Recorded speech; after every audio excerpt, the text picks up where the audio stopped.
Olá, amigos do Gran Cursos Online. Estamos aqui mais uma vez dando continuidade ao nosso curso de Direito Previdenciário, já de acordo com a reforma da Previdência. Nós estamos falando de cálculo dos benefícios previdenciários, um tema que sofreu uma profunda alteração com a Emenda Constitucional 103, porque nós estávamos acostumados com aquela ideia de calcular o SB pela média aritmética dos 80% maiores salários de contribuição. Todavia, com a reforma da Previdência, esse período básico de cálculo ele foi alterado. Deixamos de apurar com base nos 80% maiores salários e passamos a apurar com 100% dos salários. Portanto, todos os salários auferidos a partir de julho de 94 passam a compor a base de cálculo dos benefícios previdenciários. Além disso, tínhamos o fator previdenciário, que com a reforma da Previdência ele perde completamente o sentido. Por quê?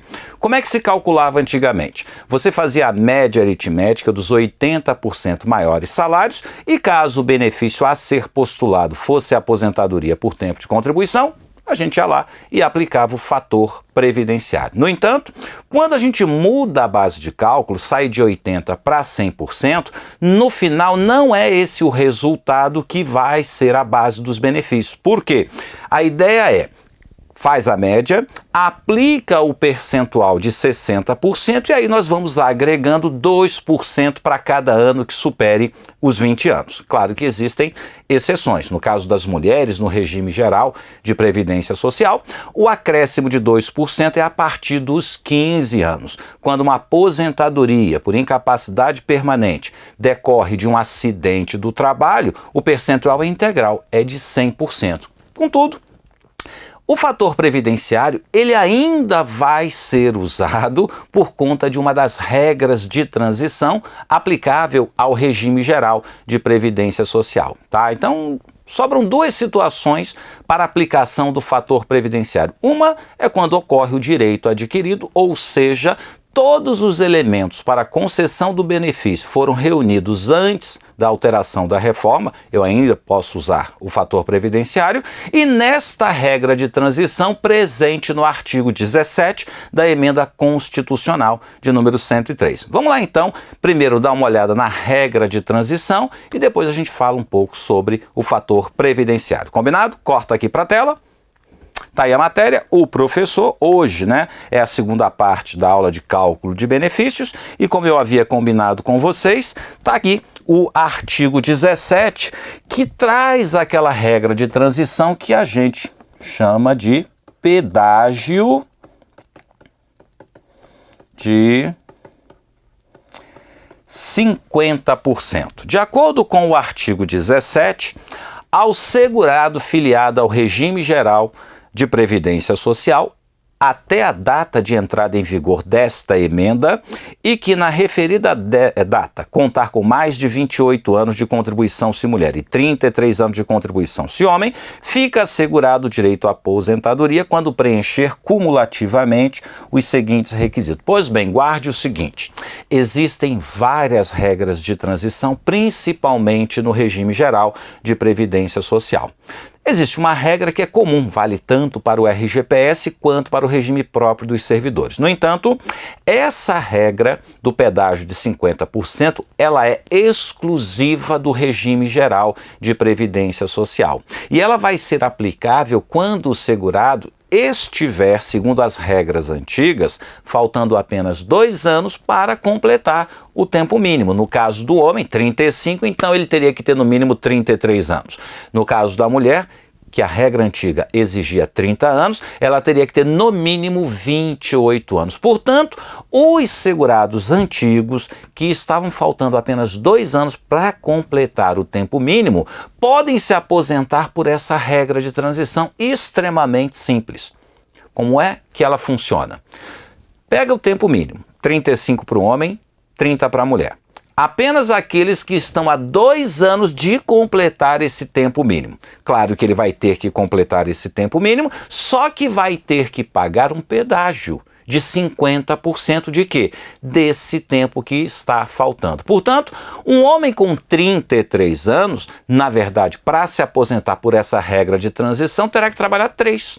Os 2 anos que faltavam e mais 50% desse tempo. A mulher, com 28 anos, faltavam 2, ela vai ter que trabalhar 3, porque eu só agrego 50% de pedágio. Caso o homem ou a mulher estivessem nessa situação, faltando apenas 1 ano para se aposentar, aplica o pedágio de 50%, portanto, cada um deles teria que trabalhar 1 ano e meio, tá? Apenas 6 meses a mais. Até aí tudo bem, essa regra de transição não traz nenhuma dificuldade.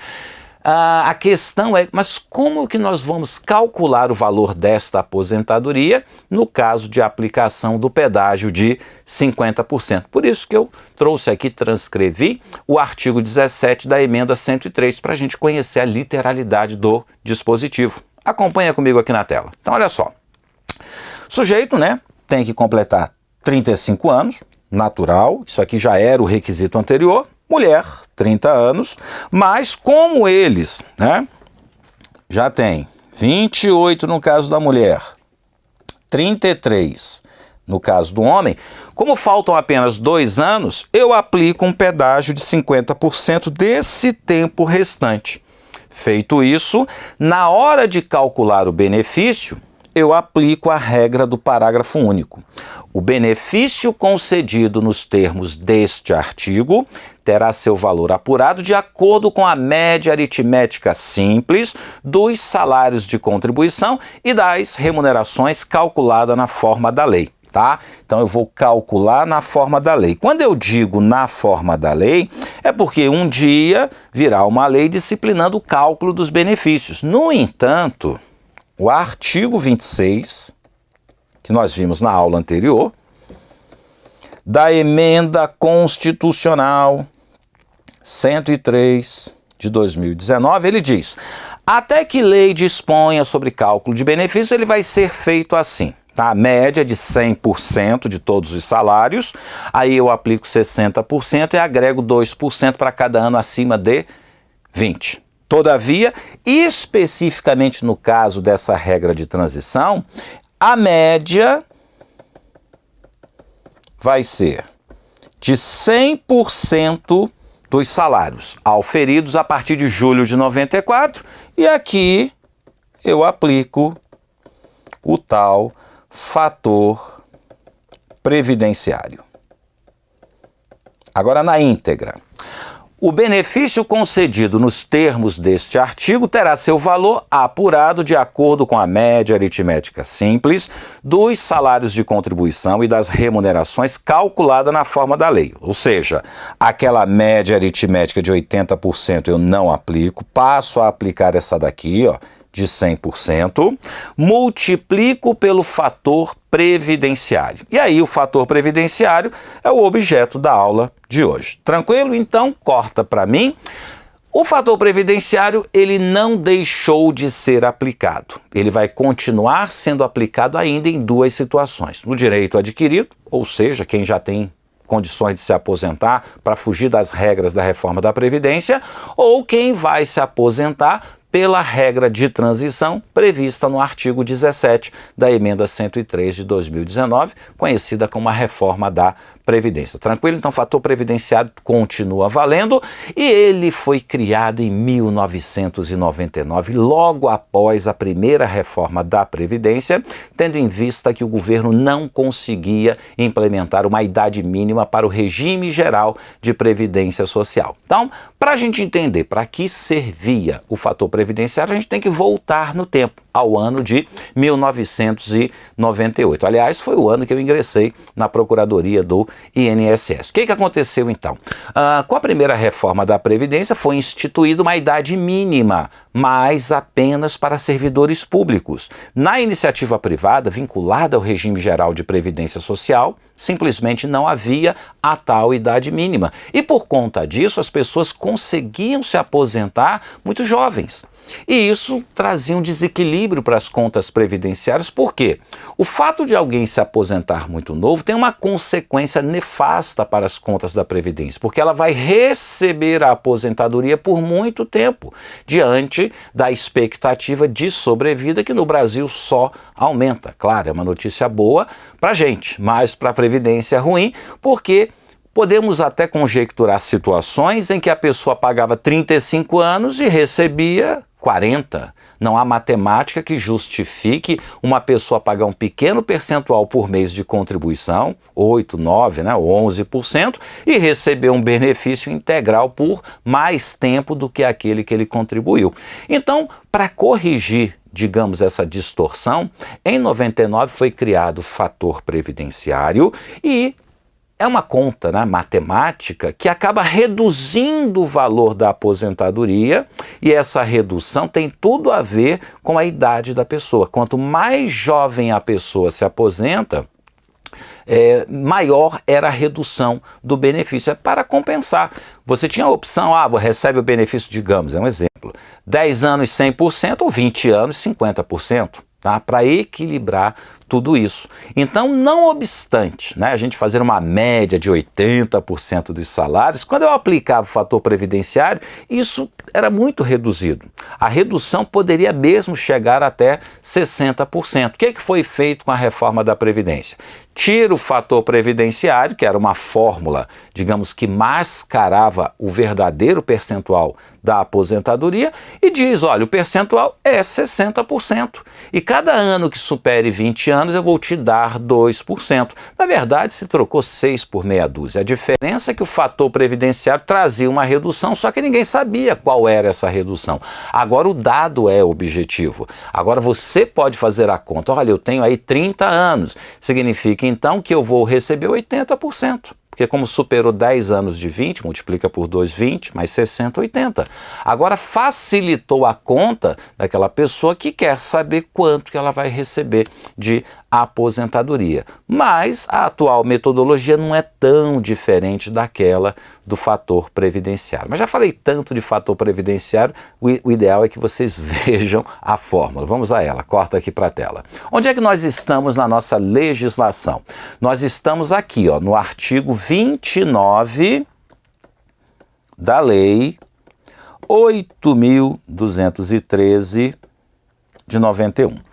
O fator previdenciário será calculado considerando-se a idade, a expectativa de sobrevida e o tempo de contribuição do segurado ao se aposentar, segundo a fórmula constante do anexo desta lei.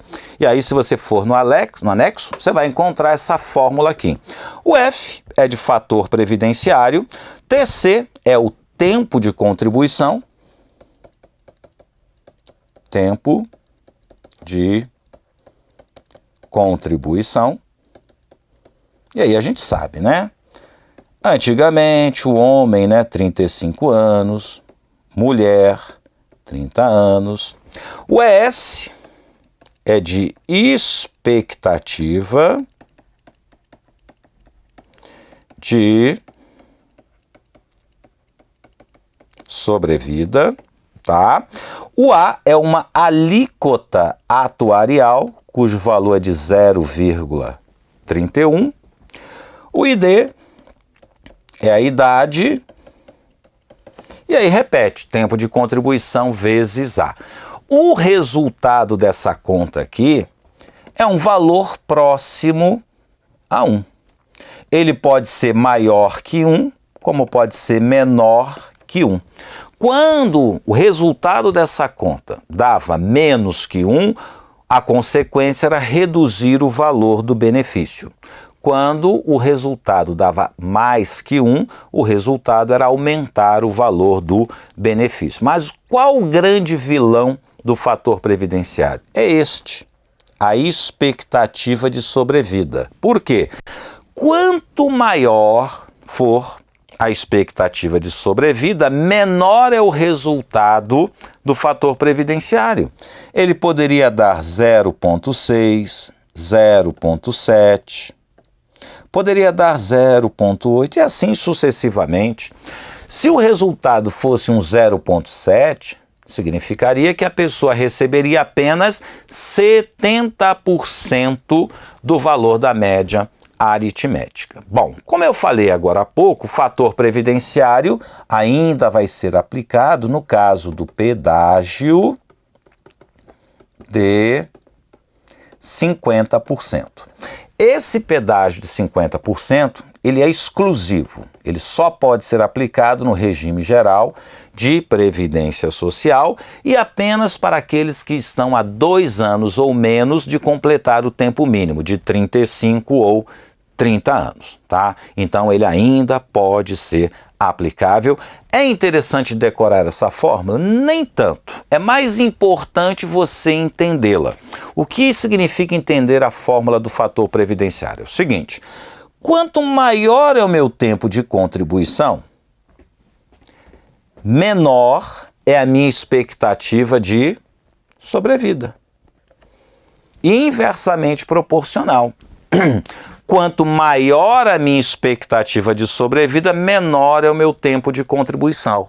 Qual a ideia disso? Fazer com que a pessoa trabalhasse mais tempo para que o resultado dessa conta fosse se aproximando de 1.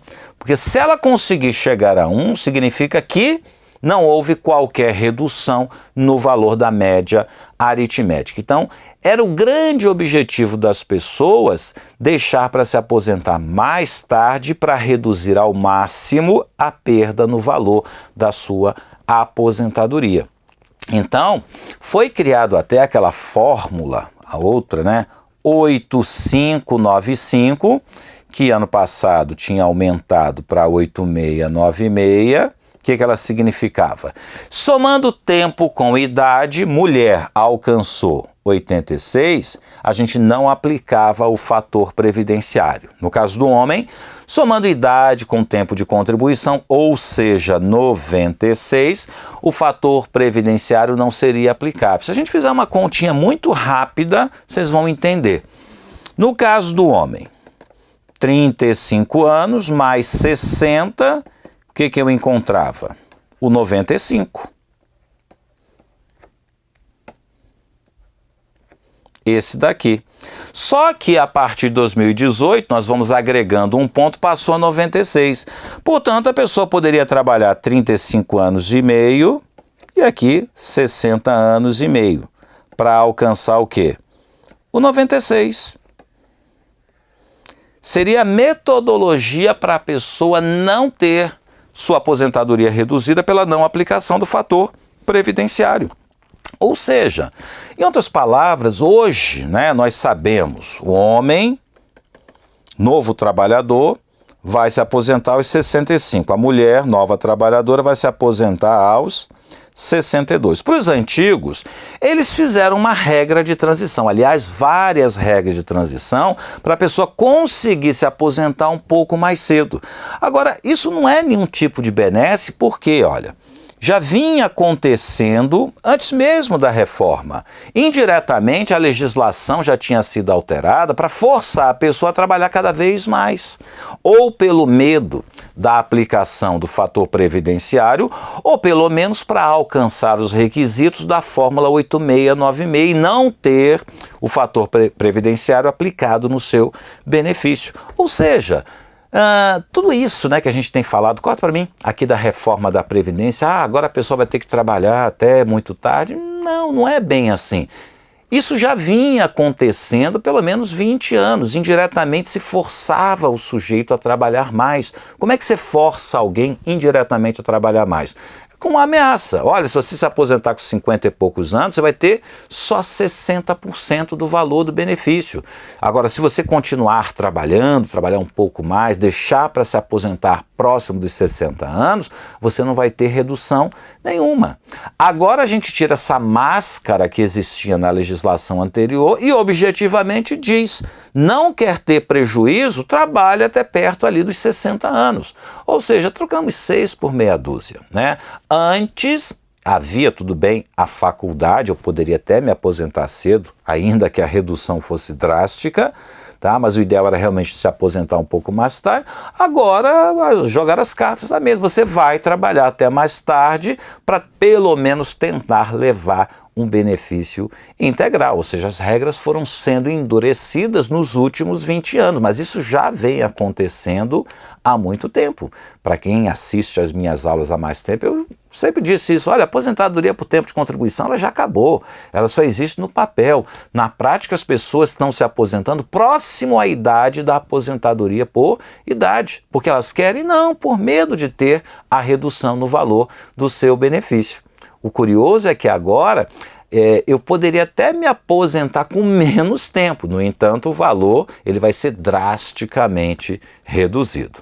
De qualquer forma, fator previdenciário continua existindo, ele foi criado em 99, seu objetivo era reduzir o valor das aposentadorias quando as pessoas se aposentavam muito cedo, aí a pessoa poderia continuar trabalhando para ir minorando essa redução. Atualmente, ele ainda pode ser aplicado na regra de transição do RGPS, aquela do pedágio de 50%. Ou seja, para quem está a 2 anos de completar o tempo mínimo, se pagar o pedágio de 50%, poderia se aposentar sem idade mínima, tá? Desde que ele tivesse pago esse pedágio de 50%. Mas aí eu aplico o fator previdenciário. Só que nesse caso o fator previdenciário não vai ser tão ruim para essa pessoa. Como ela trabalhou mais que o tempo mínimo, provavelmente a idade dela vai permitir uma redução mínima no valor da sua aposentadoria. Tranquilo? Deixa eu destacar uma outra coisa. Corta aqui para a tela.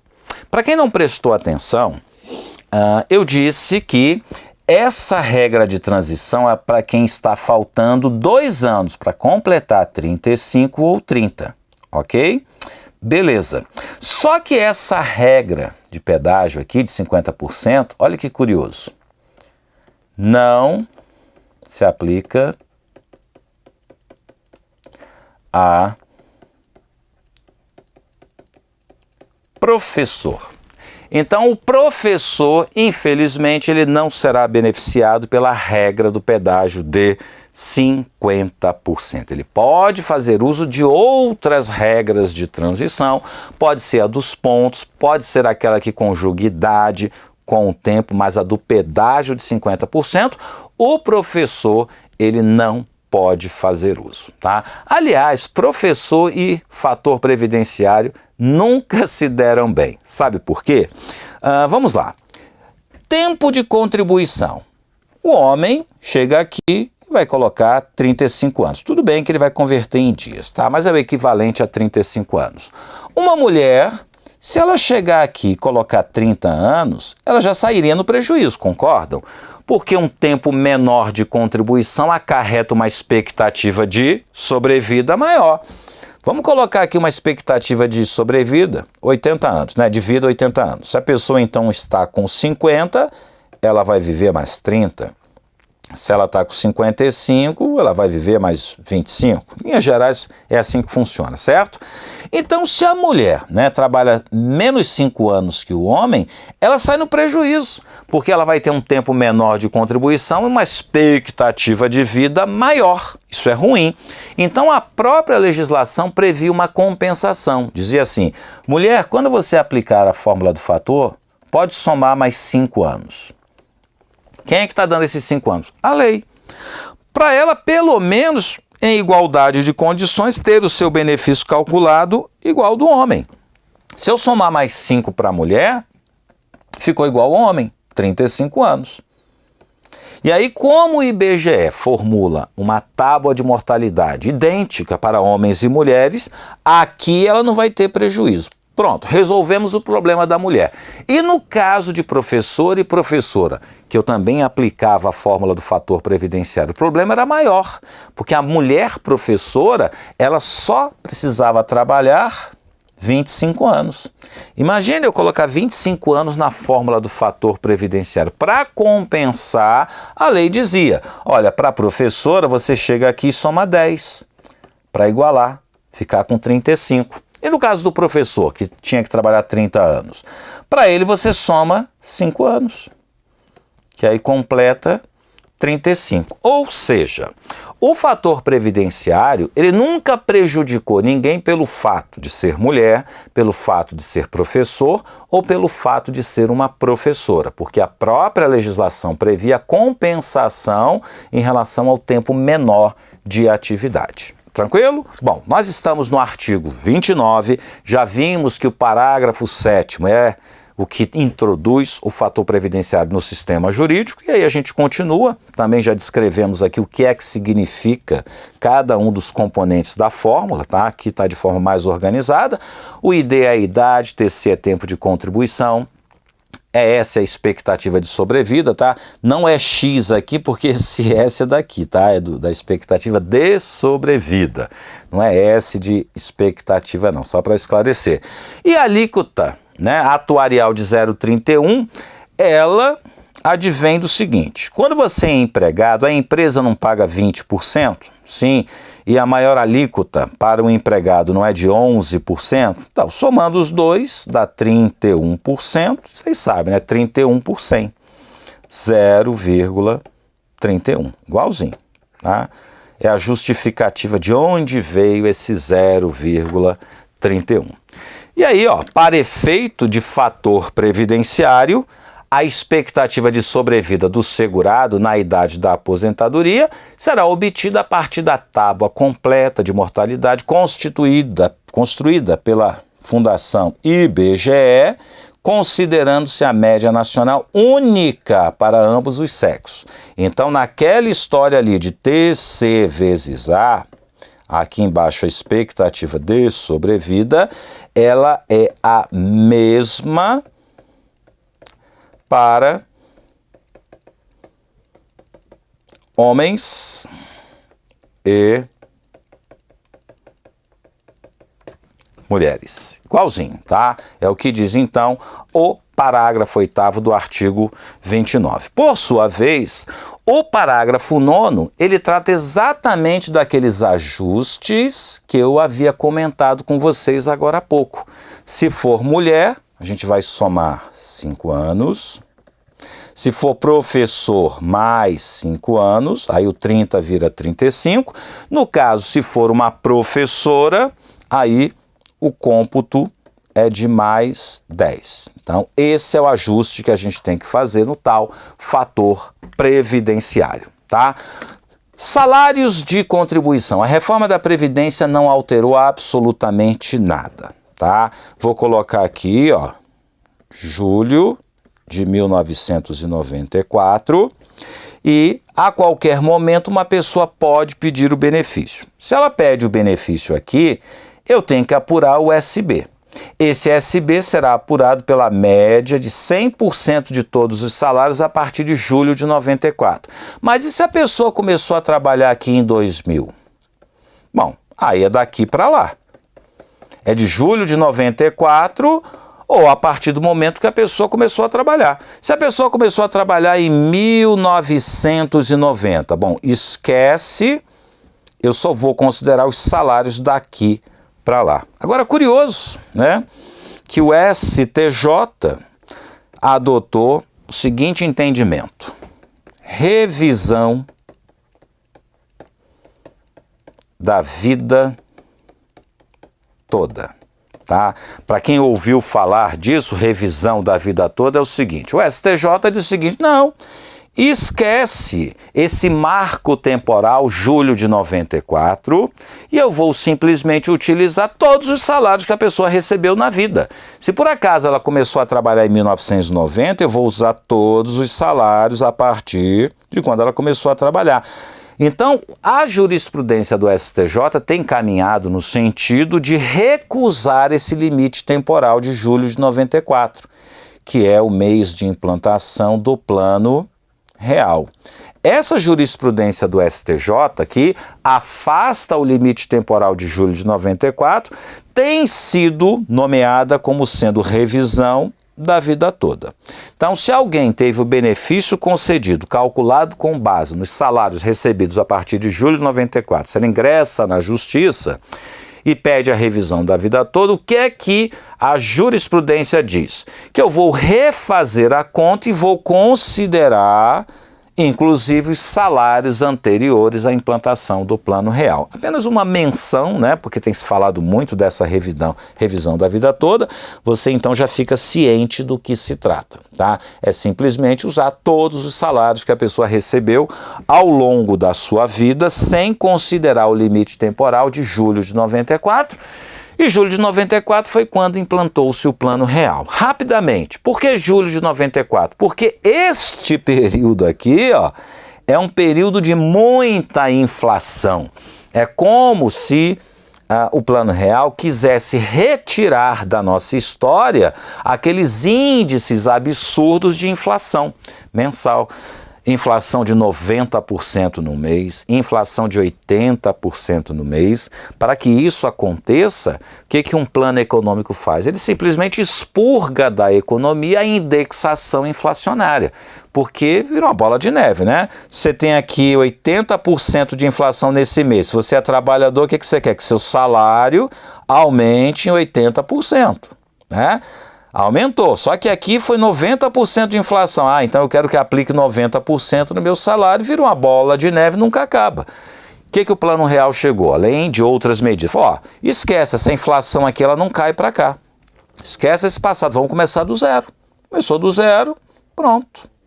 Não foi só isso, não foi só o expurgo inflacionário, foi uma série de medidas. Mas em linhas gerais, você simplesmente cortou a inflação. A inflação de junho de 94 não indexou nada em julho de 94. Foi um plano bem sucedido. E curiosamente, o que vem a justiça agora e diz? Olha, pode trazer aquela inflação dos anos 90 para hoje. Ah, professor, o senhor está exagerando. Como é que se traz uma inflação dos anos 90 para hoje? É simples. Pega um salário recebido aqui em fevereiro de 90, tá? Eu não tenho que atualizar monetariamente esse salário para os dias de hoje? Como é que eu atualizo monetariamente esse salário? Eu aplico a inflação de fevereiro de 90 nesse salário, 83,84%. Aí depois, a outra inflação, ou seja, eu estou trazendo essa inflação para hoje. Economicamente, isso é ruim, tá, para a economia, mas de qualquer forma, tem sido a linha adotada pelo STJ, permitir a revisão da vida toda. Bom, o índice oficial de atualização dos salários, para a gente poder fazer a média aritmética, é o INPC. O mesmo índice que reajusta benefícios previdenciários. Então, o parâmetro é absolutamente o mesmo. O índice que eu uso para corrigir o salário, né, trago eles para hoje, faço a média aritmética de 100% dos salários, é o INPC. Aí eu calculei o benefício. Esse benefício daqui para frente, ele também será reajustado pelo INPC. O INPC é tipo um posto Ipiranga. Serve para corrigir monetariamente os salários de contribuição e também serve para reajustar os benefícios previdenciários, como também é utilizado para reajustar os valores que nós encontramos na nossa legislação. Muita gente abre a Lei 8.212, vê lá a tabela de salários e diz assim, professor, essa lei está desatualizada. Não, ela não está desatualizada. É que ali estão valores do passado. Se você quiser saber quanto que esse valor hoje corresponde, aí é só acompanhar as portarias do Ministério da Economia, que são editadas em janeiro de cada ano, onde ele diz, olha, aquele valor lá hoje, tá, nesse ano, 2020, tá ali, passa a ser esse valor. Entenderam? Então, o índice que corrige monetariamente salários é o mesmo que reajusta os benefícios e, por sinal, é o INPC calculado pelo IBGE. Tranquilo? Vamos continuar. Volta para cá. Prosseguindo, então, o artigo 2910, ele cria um teto para o auxílio-doença. Repare o seguinte, eu tenho o SB, salário de benefício, que é média de 100% dos salários recebidos a partir de julho de 94, ou se você começou a trabalhar depois, a partir do momento que você começou a receber os salários. Aí, quando eu acho o SB, eu vou calcular os benefícios. Menos o salário família, menos o salário maternidade, e menos a pensão por morte, que usam outros parâmetros de cálculo. Tranquilo? No caso específico do auxílio-doença, ele tem um percentual de 91% do SB. Tradicionalmente, este é o cálculo do auxílio-doença. No entanto, eu tenho que fazer duas contas para apurar qual é o valor do auxílio-doença. A primeira conta é essa: acho a média, que é o SB, aplico 91%, guardo. Porque o 29, parágrafo 10, desde 2015, impõe o seguinte: o auxílio-doença não poderá exceder a média aritmética simples dos últimos 12 salários de contribuição, inclusive em caso de remuneração variável, ou, se não alcançado o número de 12, a média aritmética simples dos salários de contribuição existentes. Portanto, eu faço duas contas, tá? Esse resultado aqui, ele não pode ser maior, não pode, tá, ser maior que a média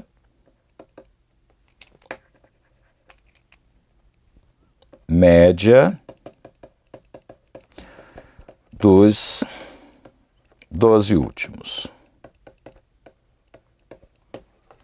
Beleza?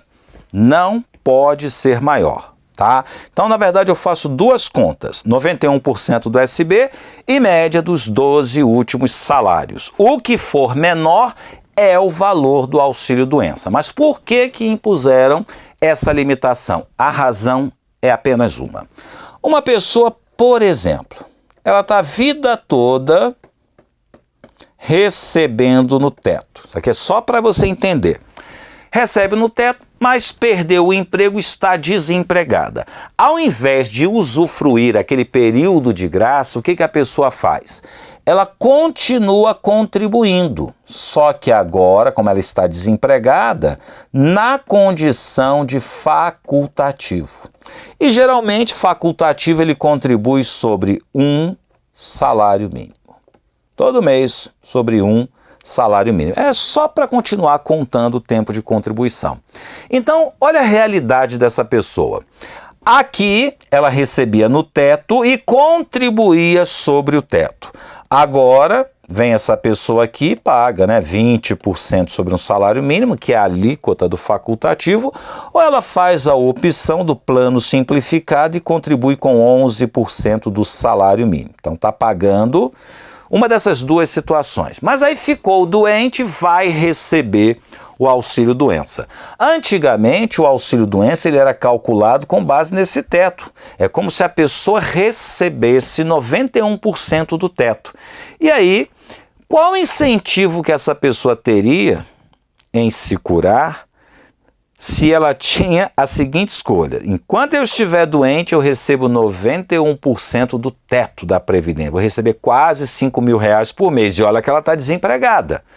Agora, se eu me recupero, aí eu que tenho que pagar 11% do salário mínimo ou 20% do salário mínimo. Então, poucas pessoas tinham incentivo em se curar, buscar uma cura, e isso gerava uma série de fraudes perante a Previdência Social. Ademais, havia uma injustiça matemática, porque uma pessoa que está agora contribuindo sobre um salário mínimo, como é que ela pode receber um benefício quase no teto da Previdência? Então, detectado isso, entenderam por bem, no caso era o governo Dilma, ela baixa uma medida provisória que foi convertida na Lei 13.135, que impõe então essa limitação ao valor do auxílio-doença. Então corta para mim, continua sendo 91% do SB, mas esse valor não pode ser maior que a média aritmética dos 12 últimos salários. Se você só tiver 10, faz a média dos 10. Se só tiver 8, faz a média dos últimos 8 salários. Tranquilo? Fico por aqui, daqui a pouquinho eu volto para a gente liquidar essa parte de cálculo dos benefícios.